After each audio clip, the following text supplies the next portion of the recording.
Interim জবাব দে আমার ভাই গ্রেফতার কেন ইন্টারিম জবাব দে আমার ভাই গ্রেফতার কেন ইন্টারিম জবাব দে আমার ভাই গ্রেফতার কেন চালো চালো আগুন চালো আগুন চালো চালো তুই গ্রেফতার কেন ইন্টারিম জবাব দে মাটি চালা কেন ইন্টারিম জবাব দে তুই গ্রেফতার কেন ইন্টারিম জবাব দে কথা বলতেছে বাচ্চাগুলোকে নাই আমাদের মিডিয়ার সামনে কথা বলতে নাই আমার মিডিয়ার সামনে কথা বলতে নাই কোন আইনে তো আমি কাকে দেখলাম বাইরে গেল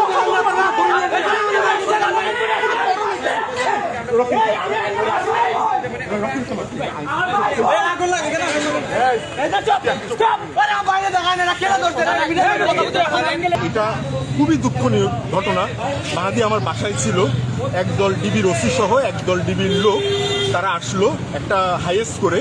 তার হাইয়েস্টটা ছিল আমাদের গলির মুখে। তারা আসলো আমাদের বাসায়, কোনো ওয়ারেন্টের কাগজ নাই, কোনো কোর্ট অর্ডার নাই, কোনো কিছু ওনারা দেখালেন না। ওনারা জাস্ট মাহাদিকে উঠাই নিয়ে গেলেন এবং কাউকে একজনকে ফোন করে বললো অপারেশন ডান্সার।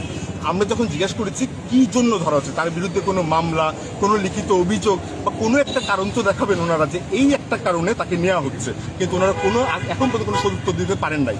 এখন আমরা আমার ভাইরে নিয়ে আমরা খুবই চিন্তিত এবং আমরা দোয়া চাই হবিগঞ্জের মানুষের কাছে তার জন্য। এবং থানা থেকে আমাদের কোনো কিছু জানানো হচ্ছে না। আশা করি যারা এই ভিডিও দেখবেন আপনারা থানায় যোগাযোগ করুন আমার ভাইয়ের জন্য এবং তার সুস্বাস্থ্য কামনা করুন। আতর নিয়ে এসে থানার মধ্যে, কিন্তু থানার মধ্যে আনার পরে কেউ হয় থানার মধ্যে আছে, কেউ হয় থানার মধ্যে নাই। বলছে আমাদের গাড় ধাক্কা দিয়ে বাইরে করে দিচ্ছে, এই যে থানার গেট লাগাই রাখছে। থানা কি গেট লাগানোর জন্য থানা লাগাই রেখে দিচ্ছে, আমাদের সবাই বাইরে করে দিচ্ছে। এটা কি থানার মধ্যে তালা যে ডিবি আনছে উনারা জানে না মাহাদি কই আছে।